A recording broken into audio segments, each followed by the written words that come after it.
Assalamualaikum warahmatullahi wabarakatuh. Selamat datang di channel Semua Tentang Islam. Semoga kita selalu diberikan rahmat dan keberkahan oleh Allah Subhanahu wa Ta'ala. Sebagai umat Islam yang beriman, sudah sepantasnya kita mengetahui peristiwa-peristiwa penting yang terjadi pada masa Rasulullah Shallallahu Alaihi Wasallam. Salah satu peristiwa penting dalam sejarah umat Islam yaitu Perang Khandaq. Perang Khandaq terjadi pada tahun 5 Hijriah. Perang ini dinamakan dengan Perang Khandaq karena pasukan kaum muslimin membuat parit untuk menahan serbuan musuh, terutama di sebelah utara kota Madinah. Yang demikian ini adalah atas usul sahabat Salman Al-Farisi.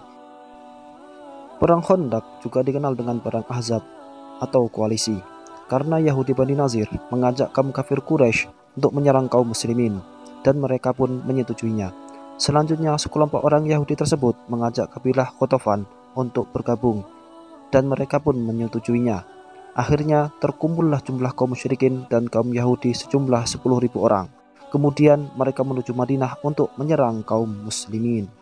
Sementara pasukan kaum muslimin yang berada di kota Madinah berjumlah 3.000 orang mulai untuk menggali parit, dan Rasulullah Shallallahu Alaihi Wasallam ikut menggali dan memindahkan tanah. Dan benar saja, ketika kaum musyrikin sampai di kota Madinah, mereka kebingungan. Mereka hanya bisa mengelilingi parit sambil menggerutu karena kesulitan untuk melangkahi parit. Mereka berupaya mencari celah sebagai pintu masuk ke kota Madinah. Sementara itu, kaum muslimin terus menghujani mereka dengan anak panah selama kurang lebih 1 bulan. Dalam pertempuran ini, Nabi Muhammad SAW meletakkan kaum wanita dan anak-anak di puncak kota Madinah. Bani Quraisyah adalah segolongan orang-orang Yahudi. Mereka memiliki benteng sendiri yang terletak di sebelah timur kota Madinah. Mereka terikat perjanjian perdamaian dengan Nabi Muhammad SAW dan berada di dalam jaminan keamanan Nabi Muhammad SAW. Dan jumlah mereka kurang lebih 800 orang personel. Akan tetapi datang menemui mereka Huyai ibnu Akhtab An-Nadri yang terus-menerus membujuk mereka agar melanggar perjanjian mereka dengan Nabi Muhammad SAW. Dan pada akhirnya mereka setuju untuk merusak perjanjian tersebut. Lalu mereka bergabung dengan sekutu untuk memerangi Rasulullah SAW. Keadaan tersebut membuat posisi kaum muslimin semakin gawat dan sangat terjepit.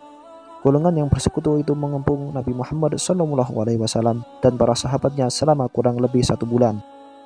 Beberapa orang dari pasukan kaum kafir Quraisy ada yang dapat melompati parit tersebut. Di antaranya adalah Amr ibnu Abdulwad al-Amiri. Dia adalah seorang pendekar penunggang kuda yang terkenal sejak zaman jahiliyah. Dia bersama sejumlah pasukan berkuda meloncati parit itu hingga sampai di bagian posisi pasukan kaum muslimin. Maka Rasulullah SAW menyerukan kepada pasukan berkuda kaum muslimin untuk menghadapinya. Tetapi dilaporkan kepada Rasulullah SAW bahwa tiada seorang pun dari pasukan kaum muslimin yang berani menandinginya. Maka Rasulullah SAW memerintahkan kepada sahabat Ali radhiyallahu anhu untuk menghadapinya. Lalu Ali bin Abi Thalib keluar menandinginya.